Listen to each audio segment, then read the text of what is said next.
Hello all, we'll discuss with the next concept, that is sample checklist, and today let us see how the checklist is going to be a sample checklist. So as I said you, whenever you are going to prepare a checklist, you will be having pre-event and post-event. So pre event ಮತ್ತು post event ಎರಡಕ್ಕೂ ಸೇರಿ check ಲಿಸ್ಟ್ನ ನೀವು prepare ಮಾಡಬೇಕಾಗುತ್ತೆ. Okay, so pre ಇವೆಂಟಲ್ಲಿ ಏನೆಲ್ಲ ಎಲಿಮೆಂಟ್ಸ್ನ ನೀವು include ಮಾಡ್ಕೊಂಡಿರಬೇಕು. First of all you have to make it ready, make a detailed note of all the things in your event. ಅದನ್ನೇ ನಾವು ಚೆಕ್ ಲಿಸ್ಟ್ ಅಂತ ಕರೆಯೋದು. ಸೊ ಪ್ರೀ ಇವೆಂಟಲ್ಲಿ ಫಸ್ಟ್ ನಾವೇನು ಮಾಡಬೇಕು ಅಂದರೆ ಲೋಕಲ್ ಗೌರ್ಮೆಂಟ್ ರಿಕ್ವೈರ್ಮೆಂಟ್ಸ್ ಮೆನ್ಷನ್ ಮಾಡ್ಕೋಬೇಕು. So we have to check that and we have to see that we have already intimated a local government in order to take the approval in order to conduct a event.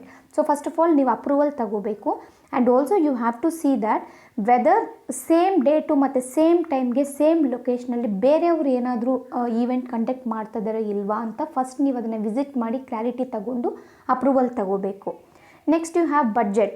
V have to prepare budget on how we have to spend our financial resources. So ಅದ್ರ ಬಗ್ಗೆ detail ಆಗಿ ಬಡ್ಜೆಟ್ನ prepare ಮಾಡಬೇಕು. Next you have to prepare a check list for the location. So first of all you have to select a location. So location ಮತ್ತು venue ಯಾವುದು ಅಂತ selection ಮಾಡಿಕೊಂಡು transportation, ಯಾವ ರೀತಿ ಟ್ರಾನ್ಸ್ಪೋರ್ಟೇಷನ್ ಫೆಸಿಲಿಟೀಸ್ನ ಅರೇಂಜ್ ಮಾಡಬೇಕು. You have to check whether the people they are going to travel from the long distances. So ಅಲ್ಲಿಂದ ಅವ್ರು ಬಂದಾಗ ಪಾರ್ಕಿಂಗ್ ಫೆಸಿಲಿಟೀಸ್ ಅವ್ರಿಗೆ ಸರಿಯಾಗಿದೆಯಾ ಇಲ್ವಾ. ಸೊ ಅಲ್ಲಿ ಏನು ರಶ್ ಆಗದೆ, ಟ್ರಾಫಿಕ್ ಆಗದೆ ನೋಡ್ಕೋಬೇಕು. So traffic is nothing but the crowd of people. ಅದನ್ನು ಕೂಡ ನಾವು ಟ್ರಾಫಿಕ್ ಅಂತಲೇ ಕರಿತೀವಿ. ರೋಡ್ ಮೇಲೆ ಬರೋದನ್ನು ಮಾತ್ರ ಅಲ್ಲ ಟ್ರಾಫಿಕ್ ಅಂತ ಕರೆಯೋದು. Okay, so that they have to check out, and when at what proper time the exact location will be available for us in order to conduct a event. ಇದನ್ನು ಕೂಡ check ಲಿಸ್ಟಲ್ಲಿ ಹಾಕಬೇಕು. Next you have event agenda. So what is this agenda? A list of the things prepared in order to present it in particular function or event. So ನೀವೇನು ಆ ಫಂಕ್ಷನಲ್ಲಿ ನಡೆಸಬೇಕು ಅಂದ್ಕೊಂಡಿರ್ತೀರೋ ಅದನ್ನು agenda ಮುಖಾಂತರವಾಗಿ highlights ಆಗಿ ಬರ್ಕೋಬೇಕು. ಜನರಲಾಗಿ ಹೇಳಬೇಕಂದ್ರೆ it is nothing but the highlights of your event. We call it as agenda, a list of important things. ಈಗ ಮೀಟಿಂಗ್ಸ್ ಮಾಡಿದಾಗ ಅಜೆಂಡಾನ ಬರ್ಕೊಂಡಿರ್ತಾರೆ. The person who is going to conduct a meeting, the host who is going to conduct a meeting, he will prepare agenda. So that ಯಾವುದೇ information ಆಗಿರ್ಬೋದು, ಯಾವುದೇ points ಆಗಿರ್ಬೋದು skip ಆಗಿರಬಾರ್ದು ಮೀಟಿಂಗಲ್ಲಿ. ಅದಕ್ಕೆ ನಾವು ಅಜೆಂಡಾನ ಪ್ರಿಪೇರ್ ಮಾಡ್ತೀವಿ. ಸೊ ಅಜೆಂಡಾಲಿ ಏನೇನೆಲ್ಲ ಇನ್ಕ್ಲೂಡ್ ಮಾಡಬೇಕು? First of all the goal of your event.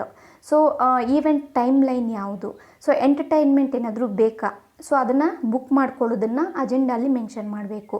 So ನೀವು ಎಂಟರ್ಟೈನ್ಮೆಂಟ್ ಬೇಕು ಅಂದರೆ you have to take a confirmation from the entertainment or the music company, and if at all any advance is needed or if at all any deposit is needed, that you have to submit for the services, for the service provider who is going to provide the service for you.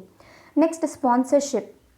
So sponsorship, ಯಾರಾದರೂ sponsor ಮಾಡೋರಿದ್ದಾರಾ, how we have to create a proposal for the sponsor, ಯಾವ ರೀತಿ ಅವ್ರನ್ನ approach ಮಾಡಬೇಕು. So that you call it as sponsorship proposal. Then you have to identify your potential sponsors. ಯಾರಾದರೂ ಇನ್ನೂ potential sponsors ಇದ್ದಾರಾ. Okay, next you have to deliver sponsorship packages and follow up within a week. So like ನಮಗೆ ಎಷ್ಟು sponsorship ಬೇಕಾಗಿದೆ ಅಂತ ಆ sponsorship ಪ್ಯಾಕೇಜಸ್ನ present ಮಾಡಬೇಕು ಕ್ಲೀನಾಗಿ. ಏನಕ್ಕೆ ಎಕ್ಸಾಕ್ಟಾಗಿ ನೀವು ಸ್ಪಾನ್ಸರ್ಶಿಪ್ಪು ಕೇಳ್ತಾ ಇದ್ದೀರಾ ಅವ್ರನ್ನ ಅಂತ ಕ್ಲೀನಾಗಿ ಮೆನ್ಷನ್ ಮಾಡಬೇಕು. So that you call it as sponsorship packages, and you have to follow up. So ಯಾರಾದರೂ ಬೇರೆಯವ್ರು ಸ್ಪಾನ್ಸರ್ಸ್ ಮಾಡೋಂಗಿದ್ರೆ ಅವ್ರನ್ನ ಫಾಲೋ ಅಪ್ ಆಗಿಲ್ಲ ಅಂದರೆ they will go for sponsoring for any other companies event. So continuously you have to follow it. Then you can use a sponsor's testimonials. What is this?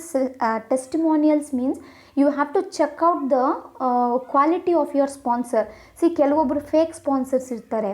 So you can't go and offer and take the sponsorship from the fake sponsor.